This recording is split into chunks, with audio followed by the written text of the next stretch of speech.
Right, Tom, we've got your match here. It's a pretty competitive match. There's a few aspects where we put ourselves in bad positions, but not necessarily a position that the person is necessarily better than you. We're just losing in the scramble situation. So let's run through this. We start off with a guard pull at the beginning. Now, I would suggest if you are looking to pull, then to just go from a hand fighting situation as opposed to sort of coming into this tie clinch at the moment.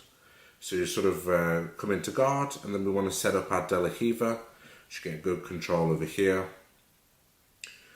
Nice use of your left hook as well. Right now he's got control over it, and then he switches into this footlock grip here. So this is where you want to start to either pummel your legs inside to come into your single leg X, or you can just slip your heel very easily. If you pull your heel outwards and back towards you, your heel will slip clean out of that footlock grip. What ends up happening is he sits back into the submission here. Let's just move this out of the way. So he sits back into the footlock. Now it's at this point that you're leaning your weight into your left hand over here, and we're leaning the weight in towards this leg. So all we have to do at this point is transfer all of your weight to this direction. If you put your right knee on the floor, you would come up on top, straightening out your left leg, essentially sticking your left foot on the floor, which then makes it very hard for your partner to attack the footlock because there's a surface underneath your foot. For your foot to be, for the footlock to work, there needs to be your foot and then some extension there. So that can't happen if your foot is flat against the ground. So once you get into this position, don't worry about fighting against the hooks. Just lean all of your weight and compensate towards your right knee and come up on top onto that foot. And then you would have got your 2 points. There's no real threat of this footlock here until you twist here. When you turn towards onto your knees, you're putting yourself into a belly down footlock and you're putting yourself in a bad situation. We end up splitting the feet and bringing your hips across, but now we're back into guard, and this is where that's a bad situation.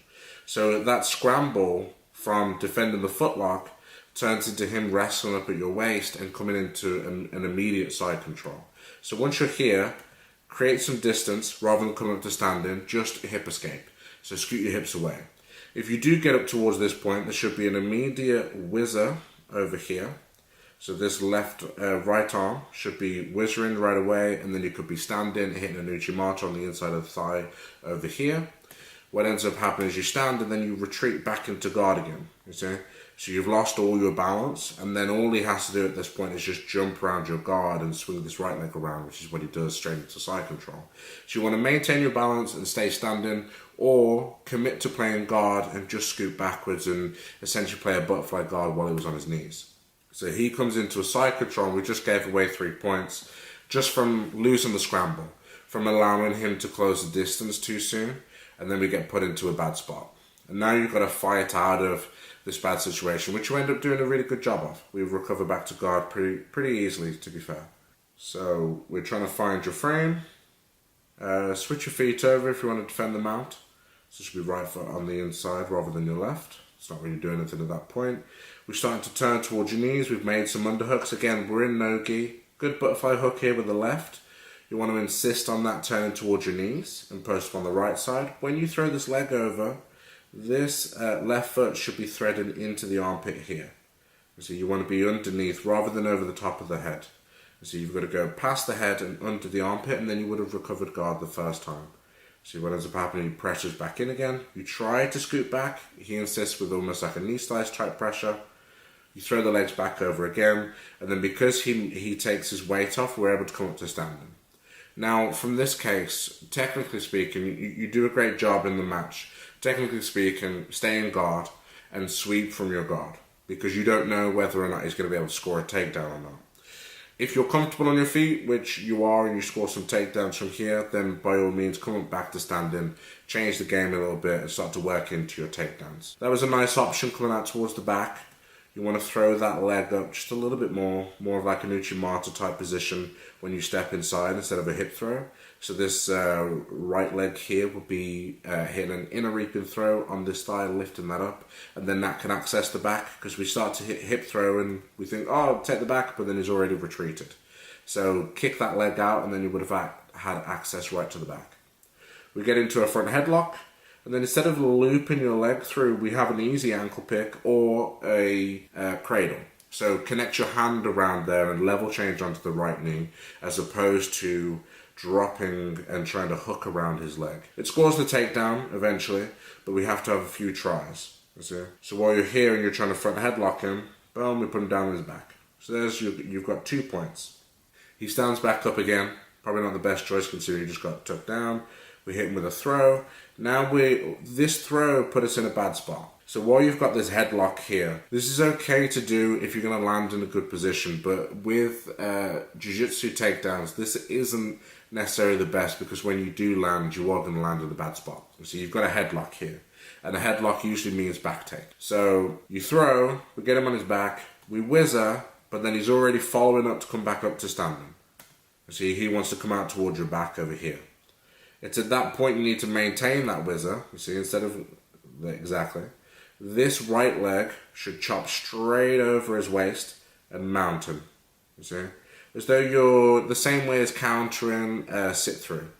So you throw that leg straight over the top. This could then start working into flying triangles and everything else, but that whizzer is available for you to step straight over. What ends up happening is he wrestles up, he gets a deep grip on your waist, and when you're losing this whizzer, we're falling too far forward.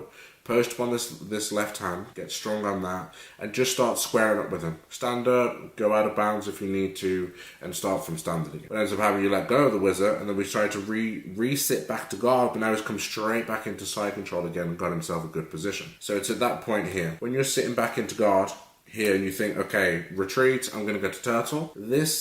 Your left leg should be circling all the way to here. You should be up on your shoulders, a full inversion to bring your leg around, as opposed to just sitting your hip. What ends up happening is your hip goes here. You need to use your hip to push into his back, walk your toes on the ground along this line, and then you would have been able to open out your leg and come back into guard. When we sit the hip, we get squashed. So now we're in a bad situation to give him back into side control. So this is twice we've given the guy a good position that he's not necessarily earned. So he's not past your guard or put you in a difficult spot. He has capitalized on the scramble. So again, change this foot over. If you want to prevent the mount, you need your left foot inside. But again, it's not that important at this point, especially with him switching his hips. He wants to go to some upper body attacks. So we need to start working on finding your underhooks or getting your knees back inside, or ultimately working to a frame. He starts blocking the hip. He's coming around to a north-south. You do a good job coming out towards the back and wrestling. We get into a good spot from here. Remember, if your partner starts stuffing your shot, we can also always pull to guard and sit back into a butterfly or a single leg X because you're so tight on the guy's hip. He has a good cross face over here, and we pick up the single. Good job on picking up the single, but then we feel the threat, the guillotine. Now this is obviously the end of the fight here. So he changes from a cross face to a guillotine when you pick up this single leg. And then you feel the threat. So at that point, if you've got his leg up, commit to your single leg, lift him high up in the air and dump him onto his shoulders. That is one of the easiest defenses to a guillotine. There's a lot of time, the higher you lift the guy, the more afraid he is in terms of holding on to the position, the more you take him down. Remember, when you are finishing these positions, in terms of guillotines, your legs must always land on the opposite side of your head. So if right now, your head is over here on the right side of his body, if you were to continue with this takedown, your legs would follow to the left side of his body over here. What ends up happening is we bail on the single because we feel the threat of the guillotine. He's now connected his hands and going into a high elbow guillotine. Done. Now, so at this point, let's go back just a second where it's a bit clearer. Once he connects his hands, your right arm should be going straight over here, over the shoulder. You see? Making a big grip on his back here.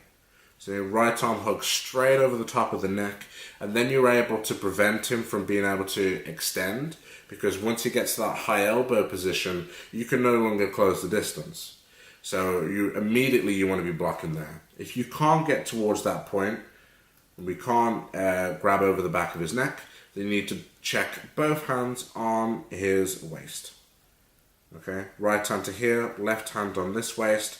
Don't worry about hand fighting. Create distance, get his hips away from you, because for him to finish a standing guillotine, all he has to do is simply bridge. So his hips have to extend forward, and then he extends upwards with his chest to be able to pull your neck. So what we need to be able to do is stop his hips from coming forward, and then he doesn't have the power to finish the choke. If you come here, you're delaying the process, but ultimately not stopping it. So when his hips are coming forward, block his hip, walk backwards, and then your head needs to come back to the center. So essentially you're being guillotined on the right side of his body, your right ear's inside. You need to twist to put your left ear on the inside of his stomach, and then you would have come into a head on the inside, single leg on this leg over here. What ends up happening, we get caught. He pulls to guard with this from here, but he's already got this high elbow already set up. It's at that point that you need to jump across towards the other side, but again, with a high elbow, it is tough to finish from this point, and then he rolls you all the way over and finishes from the mount. There's one last-ditch defense that we could put in when he begins to pull guard, and that is to roll to your right hip. To your left hip over here. So if you roll in this direction, falling flat to your back, giving up the sweep, you would have, your head would come clean out of the guillotine, and then he would have to try to follow up on top, but more than likely lose the situation. AJ Akazan is really good at defending guillotines like this. If you looked back to his match at Polaris with Daniel Strauss, that's a lot of the times how he was escaping, is immediately throwing his back to the floor with any threat of the guillotine, especially from a grounded opponent. At this point, a traditional guillotine defense would mean jumping towards this side, passing his legs, right? The same method that we were talking about in terms of defending the takedown. But because he has the high elbow grip already set up from standing, you're also in a threat of if you jump towards that side and he maintains the high elbow, you're still going to get choked. So the best thing to do at that point would be to roll towards the other side. So fall to your hip as opposed to rolling over.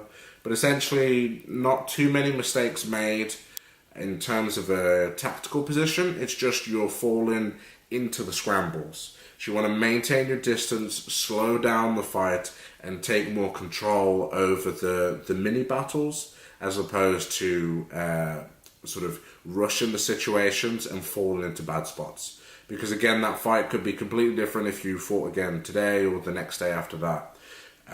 So have a look through this, rewatch it, and again, when you come back to competing again, just try to calm it down and try to get into some situations that you have more control over.